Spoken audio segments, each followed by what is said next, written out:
പ്രവർത്തനം 22-ാം അധ്യായം 1 മുതൽ 30 വരെയുള്ള വാക്യങ്ങൾ.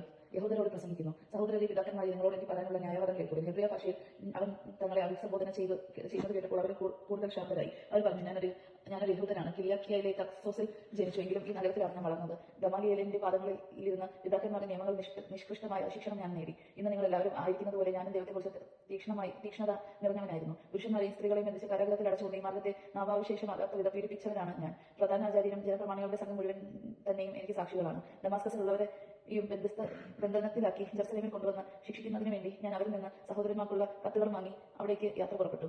മാനസാന്തര കഥ. ഞാൻ യാത്ര ചെയ്ത് മധ്യാഹ്നത്തോടെ ദമാസ്കസിനടുത്തെത്തിയപ്പോൾ പെട്ടെന്ന് സ്വർഗ്ഗത്തിൽ നിന്ന് ഒരു വലിയ പ്രകാശം എന്റെ ചുറ്റും വ്യാപിച്ചു. ഞാൻ നിലത്ത് വീണത് സ്വരം എന്നോട് ഇങ്ങനെ പറയുന്നത് കേട്ടു, സാവൂൾ, സാവൂൾ, നീ എന്നെ പീഡിപ്പിക്കുന്നത് എന്തുകൊണ്ട്? ഞാൻ ചോദിച്ചു, കർത്താവേ, അങ്ങ് ആരാണ്?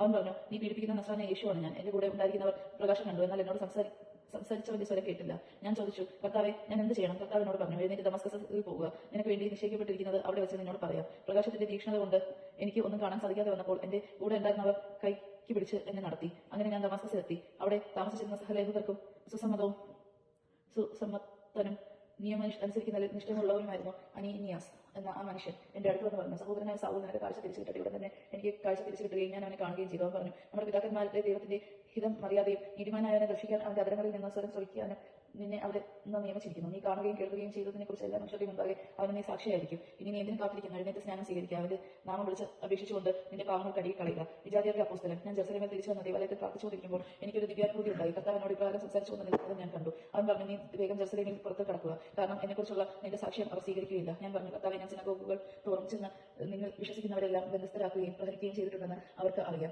നിനക്ക് സാക്ഷ്യം നൽകിയ സ്തഫാനോസിന്റെ രക്തം ചിന്തപ്പെട്ടപ്പോൾ ഞാൻ അവിടെ നിന്ന് അത് അംഗീകരിക്കുകയും അവന്റെ ഘാതകരുടെ വസ്ത്രങ്ങൾ സൂക്ഷിക്കുകയും ചെയ്തു. അപ്പോൾ അവൻ എന്നോട് പറഞ്ഞു, നീ പോവുക, അങ്ങ് ദൂരെ വിജാതിയുടെ അടുക്കലേക്ക് ഞാൻ എന്നെ അയക്കും. ന്യായാസന സമക്ഷം. ഇത്രയും പറയുന്നവരെ അവർ അവനെ ശ്രദ്ധിച്ചുകൊണ്ടിരുന്നു. പിന്നെ അവർ സ്വരമുയർത്തി വിളിച്ചു പറഞ്ഞു, ഈ മനുഷ്യനെ ഭൂമിയിൽ നിന്ന് നീക്കം ചെയ്യുക, അവൻ ജീവനോടെ ഇരിക്കാൻ പാടില്ല. അവർ ആഘോഷിച്ചുകൊണ്ട് തങ്ങളുടെ മേൽവസ്ത്രങ്ങൾ കീറുകയും അന്തരീക്ഷത്തിലേക്ക് പൂഴിവാരി എറിയുകയും ചെയ്തു. അപ്പോൾ സഹസ്രാധിപൻ അവനെ പാളയത്തിലേക്ക് കൊണ്ടുവരാനും എന്ത് കുറ്റത്തിലാണ് അവനെതിരായി ആഘോഷിക്കുന്നതെന്ന് അറിയാൻ വേണ്ടി ചമ്മട്ടി കൊണ്ട് അടിച്ച് തെളിവെടുക്കാനും കൽപ്പിച്ചു. അവൻ പൗലോസിനെ വാറുകൊണ്ട് ബന്ധിച്ചപ്പോൾ അടുത്ത് നിന്ന് ശതാധിപനോട് അവൻ ചോദിച്ചു, റോമപൗരനായ ഒരുവനെ വിചാരണ ചെയ്ത് കുറ്റം പിടിക്കാതെ ചമ്മട്ടി കൊണ്ട് അടിക്കുന്നത് നിയമാനുസൃതമാണോ? ശതാധിപൻ ഇത് കേട്ടപ്പോൾ സഹസ്രാധിപനെ സമീപിച്ച് പറഞ്ഞു, അങ്ങ് എന്താണ് ചെയ്യാൻ വരുന്നത്? ആ മനുഷ്യൻ റോമ പൗരനല്ലേ? അപ്പോൾ സഹസ്രാധിപൻ വന്ന് അവനോട് ചോദിച്ചു, പറയും, നീ റോമ പൗരനാണോ? അതെ എന്ന് അവൻ മറുപടി നൽകി. ശതാധിപൻ പറഞ്ഞു, ഞാനൊരു വലിയ തുക കൊടുത്താണ് ഈ പൗരത്വം വാങ്ങിയത്. പൗലോസ് പറഞ്ഞു, എന്നാൽ ഞാൻ ജന്മനാ റോമ പൗരനാണ്. അവൻ ചോദ്യം ചെയ്യാൻ ഒരുങ്ങുന്നവർ ഉടനെ അവിടെ നിന്ന് പിൻവാങ്ങി. പൗലോസ് റോമ പൗരനാണെന്ന് അറിഞ്ഞപ്പോൾ അവനെ ബന്ധസ്ഥനാക്കിയതിൽ സഹസ്രാധിപനും ഭയപ്പെട്ടു.